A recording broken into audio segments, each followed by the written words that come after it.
Ma question, c'est dans Romains 5, 14. On dit pourtant la mort a régné depuis Adam jusqu'à Moïse, même sur ceux qui n'avaient pas péché par une transgression semblable à celle d'Adam, en fait. Et quelqu'un m'a dit, en fait, que ça veut dire que tous ceux qui sont morts depuis Adam jusqu'à Moïse, jusqu'à Jésus, allaient en enfer, en fait. Et quand Jésus est venu, il est allé les délivrer, en fait. Non, c'est faux. Le Seigneur est allé délivrer les croyants d'avoir la grâce qui attendaient leur délivrance, y compris Abraham, qui était retenu par Hadès.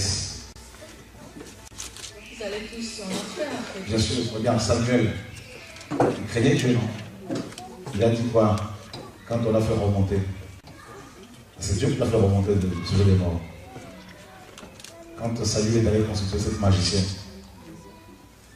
elle était surprise de voir Samuel remonter du séjour des morts. Il y en a qui disent non, c'est pas Samuel. Si, c'est Samuel. C'est écrit Samuel. Moi, je n'aime pas rajouter ni retrancher. Vous voyez? Donc Dieu a permis que Samuel remonte. Comme Moïse était remonté. Tu vois, non?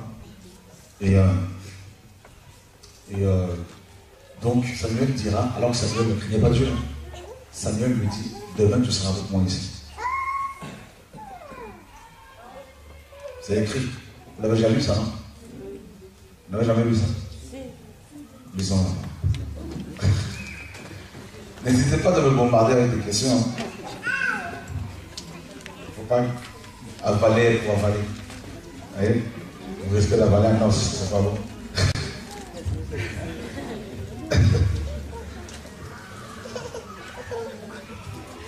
Je ne veux pas vous condamner, vous juger, vous menacer.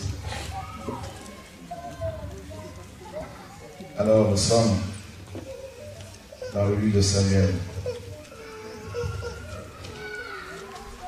1 Samuel, chapitre 28.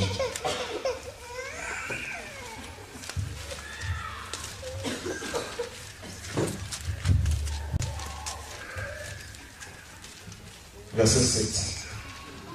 Et Saül dit à ses serviteurs, cherchez-moi une femme qui évoque les morts, et j'irai la consulter. Ses serviteurs lui dirent, voici à Andor, il y a une femme qui évoque les morts.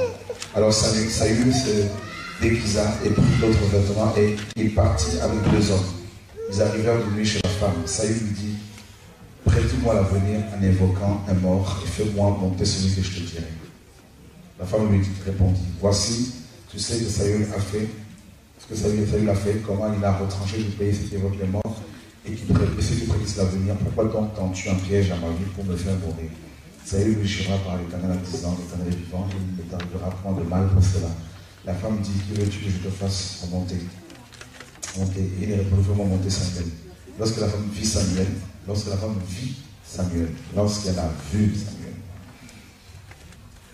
elle poussa un grand cri et elle dit à Saül, pourquoi m'as-tu trompé? Tu es Saül. Le roi lui dit, ne crains point. Ne crains rien, mais que vois-tu? La femme dit à Saül, je vois un Dieu qui monte de la terre. Qui monte de la terre. Donc Samuel, quand il est décédé, bien étant prophète, il n'était pas monté parce que le ciel n'était pas encore ouvert.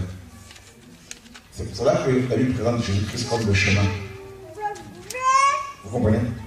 Quand Adam est tombé, Dieu avait mis 2 anges avec 2 épées flamboyantes pour fermer l'accès de l'arbre de vie. Vous comprenez? Donc l'arbre de vie, c'est Christ, c'est Jésus, c'est le ciel. Donc l'accès du ciel était fermé, l'accès du trône était fermé. Et c'est pour cela que tous les prophètes qui mouraient, tous ceux qui sont morts avant, après Adam, y compris Adam, tous étaient retenus sous terre. Sauf Enoch qui était enlevé, caché quelque part, et Élie également. Mais les autres, tous retenus par le Dieu Hadès, l'enfer. Et Samuel, qui était le prophète irréprochable, lui aussi il était sous terre. Et tout le monde attendait que le ciel soit ouvert. Oh, que Dieu nous garde. Que Dieu soit béni pour Jésus-Christ. Alléluia. Et la Bible dit, regardez, Samuel dit à Saül, et on nous dit, il lui dit que quelle figure a-t-il? Et elle répondit, c'est un vieillard qui monte et il est enveloppé d'un manteau. Saül comprit que c'était Samuel. Et il s'inclina le visage contre terre et se prosterna. Samuel dit à Saül, pourquoi m'as-tu troublé en me faisant monter? Donc vous voyez que les croyants d'avant la grâce étaient dans le jeu des morts, en enfer. Mais ils ne souffraient pas. Ils n'étaient pas troublés. Vous voyez? Ils étaient en repos. Ils attendaient. Seuls les païens étaient dans la souffrance. Vous comprenez?